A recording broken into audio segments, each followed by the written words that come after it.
Before I forget, I wanted to talk about the controversy, I guess, if you can call it that, surrounding the new trade website.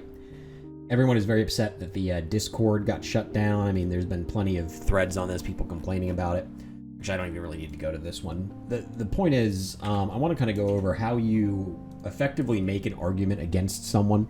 And the best way to do it, in my opinion, is called steelmanning, where you take the best version of someone's argument and attack that, or use their framework to attack it. So in politics, for example, since I always love using that, the most devastating criticism I ever heard of the progressive left never came from any conservatives. It came from my professor at Virginia Tech, Professor Martin Saavedra, who was a dyed-in-the-wool socialist. He was from Argentina. He went through Pinochet's regime when he was a young man, and his brother was probably one of the people who was helicoptered out to the sea and dropped. So he was dyed in the wool against capitalism, very much a socialist. And his arguments against progressivism took the strongest aspects of it and attacked it. So what he would do was, instead of, say, a criticism from the conservatives about progressives would be, well, you're essentially just Marxism wrapped up in fancy linens, right? You're essentially the same thing. It's cultural Marxism. And it's like, well, that's a great argument. Conservatives will clap their hands and say, yes, they are Marxists. But the progressives will say, no, we're not. We're something different. So what he would do was, he said, progressives are the actual worst examples of bourgeoisie capitalists. It's not the conservatives or the center-right who are the exemplars of this. It is actually the progressives, because they are the kinds of people who will do the things that are devastating in capitalism, like gentrification. It's not the conservative farmer from Oklahoma named John Scott moving into an ethnic neighborhood, raising the prices of everything. It is white progressives, rich progressives, who are doing that. And they're the ones causing the largest issues. They're also the people who will use their economic power to boycott something, right? Will only shop at places that source their linens from non-exploitive, non-rainforest areas of the world, or something like that. They use the power of their purse. And you've essentially tied in your morality to how much money you make and your ability to ignore cheap prices at, say, Walmart, because that's where you've taken your moral worth from.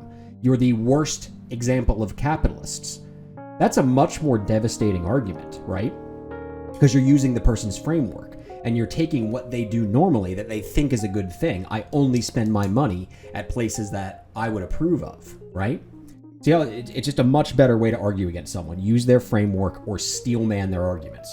So with the trade site, I think the best steelman argument I can come up with is the Discord trading, at least, had some sort of convenience to it. It was incredibly easy. It's simplistic. It is a way of the people to simply list out all of your items on a Word document and copy paste them in the Discord, and it's a free exchange of ideas that way, right? That's the best argument I think I can come up with, and most people have made for the Discord trading still being opened.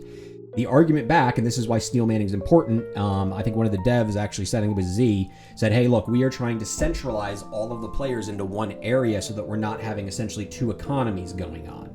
That's an okay argument. That is the reason for it, yes. But you could also make the argument back that the Discord trading should be open and the trade site should be shut down, you see? So that is a good argument, but it's not a killer argument. I think actually the best argument, and so I thought of this morning, and I'm glad someone brought it up in the thread, was what we're doing is not just centralizing people into one area with the trade site. We are getting naming conventions right. Because if you put something on the Discord, if I'm looking for Fire Lizard's Talons, that could be Fire Lizard's Talons, could be Free Lizard's Talons if they spelled it wrong, could be FL Talons. How am I going to find that? It's much harder to locate things when everybody has their own naming convention for whatever item they're selling. And moreover, the trade site, I do think you should still have the copy-paste feature back. That would be something I would enjoy on the trade site. And I do think rune breaks were much easier on the Discord trading, so maybe that should come back. But you have to remember that the iteration of the trade site is not just coalescing everyone in and getting the naming conventions right, which, by the way, lowers prices. I mean, if there's... Think about specialty items, like I'm not showing my gear because I don't want it to go up in price before I get it all, but there's a very specific item with 5 sockets that I will be looking for. Well, if there's only 4 of those items and 2 of them are on the Discord and 2 of them are on the trade site, well, I'm mainly a trade site user, always have been, so the 2 on the trade site might be listing them at Burr and sort of fighting over who's going to go to 2.75. If there's 4 of them up there, someone's going to break and drop it down to 1 high rune, right? So first off, it helps the casuals. There you go. There's your populist argument. But I just completely lost my train of thought with that. The point is, though, not just centralizing the names and everything on the trade site. This is the first iteration of it.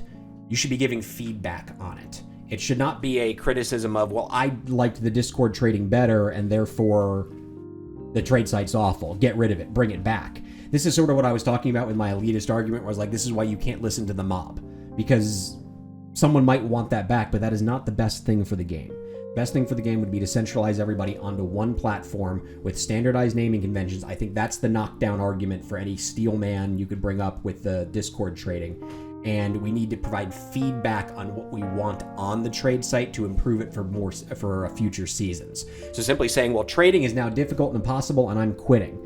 That is the easiest way for you to let everyone know that we should not take into consideration your arguments. If you're someone who is going to leave and not provide feedback on the game and not try to improve it, you are one of those late adopters that we do not really have to worry about. You'll be back eventually, but we will do the work and do the feedback on the trade site.